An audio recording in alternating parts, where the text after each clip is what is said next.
everyone, welcome back. In today's video, I wanted to discuss my transplant binder. Now, while I was at UCLA for my transplant, they scheduled me for a kidney transplant class. And it was actually scheduled 2 days after my transplant. I still have the little scheduling card right here. I met up with a transplant coordinator. It was about an hour class. And during that class, she gave me this binder. And today I just wanted to go over everything that's in it. It's very helpful for post-transplant life, so I wanted to go ahead and dive into it and share this with you guys. So here's the transplant binder. Let's go ahead and take a look inside. Covering up all my personal information, so sorry for my hand being in the way. So right when you go inside, you're going to have your medication instructions right off the bat. And it's going to be a list of all the medications that you're taking once your transplant is over. As well as I had my first clinic appointment and I had my stent removal appointment as well, right here. And another thing that they constantly emphasized to me was this piece of paper right here. And that is to give you information in case, you show signs of rejection or signs of infection. So you want to have that handy on you at all times. So as far as your medication instructions, you will have a list of all your medications, the directions on how to take it, each dose, and your time that you're going to take your meds.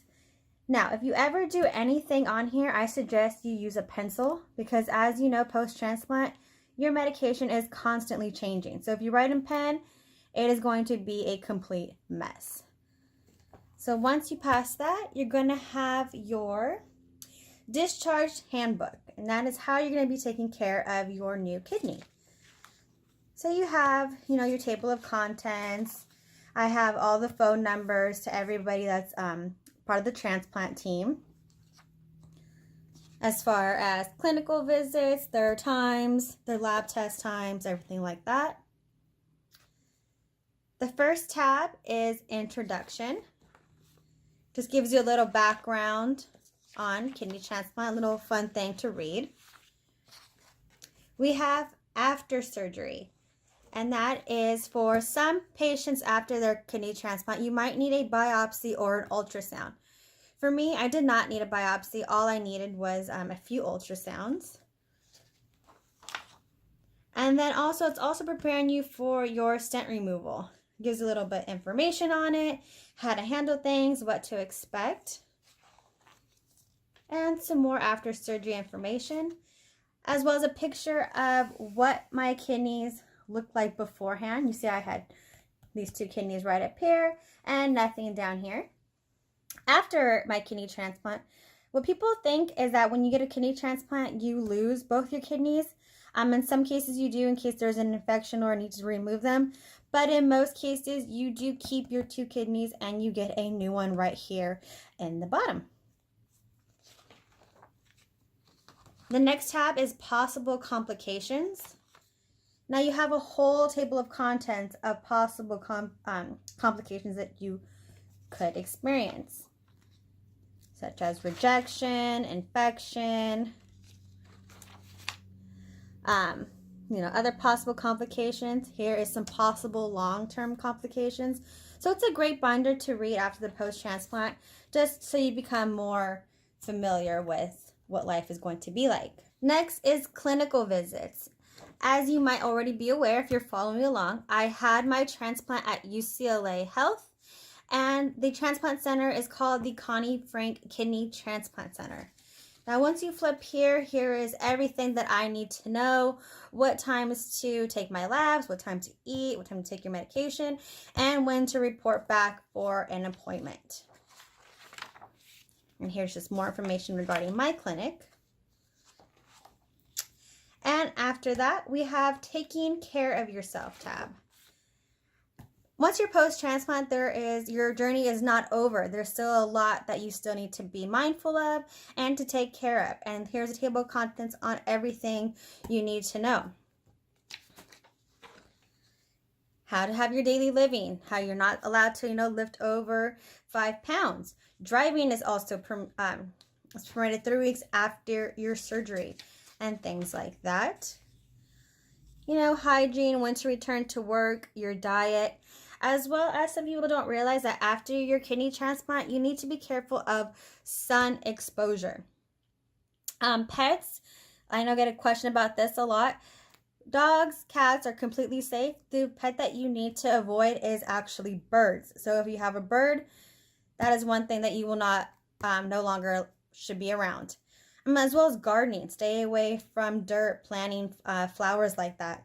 And traveling. Traveling says usually you should wait 3 months post-transplant before you start traveling.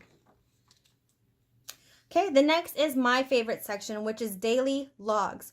Once you're post-transplant, you will have a lot of medical appointments afterwards. The first month is 2 times a week. The second month is once a week, and the third month is bi-weekly. So to keep track on everything, we have daily logs that you will constantly be filling out of your blood pressure, your temperature, your weight. And it's morning and night. Actually, I have a few blank ones in the back just so you can see what one is like. If you don't have a binder or you were never given anything like this, I suggest you find something similar to this and print a few out and, log them yourself, because this is going to be very helpful for you. Next is medications. We have a whole list of different anti-rejection medication, different antibiotics, different stomach, cholesterol, blood pressure medicine. I'm not on all of these, but they are just listing majority of the ones that you could be on. And what I love about this is it goes into detail of your transplant medications. How everything's going to be, such as tacrolimus. If I wanted to know more about that, here's a great paragraph on what it's like. As well as, we have all these other anti-rejection meds to look at. Prednisone, as we all know, that's our favorite anti-rejection, and look how long it is on what you need to know about this pill. As well as antibiotics, blood pressure, cholesterol, they have everything, and it's a great definition. And it's also definition and symptoms that you're going to feel. So I really enjoyed this section. Also, we have definition of terms.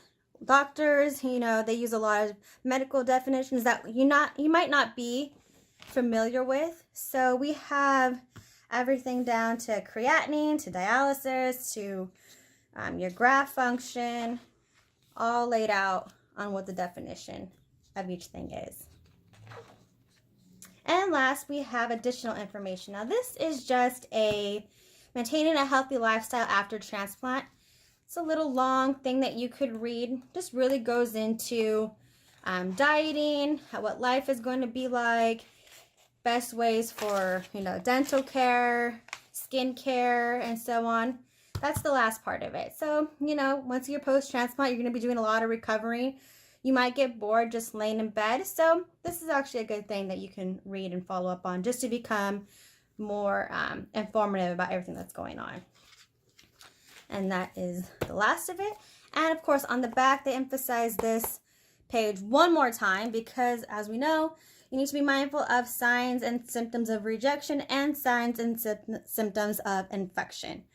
So if you want to, maybe pause the video on here, look at things, take a screenshot, just so you know this is the most important on what you need to be mindful of.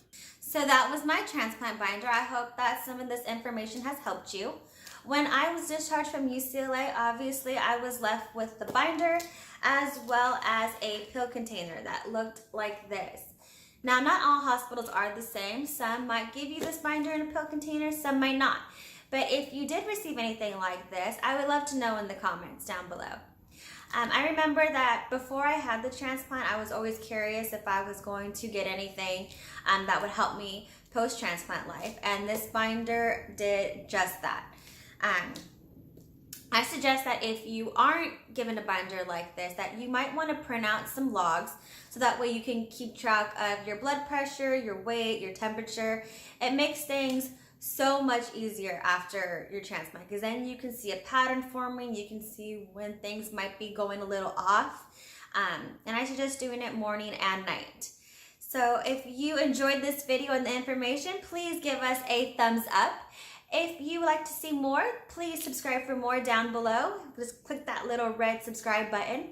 And if you want to see me on a daily basis, then follow me on Instagram at My Transplant Lifestyle. And I look forward to seeing you guys in the next video. All right? Bye!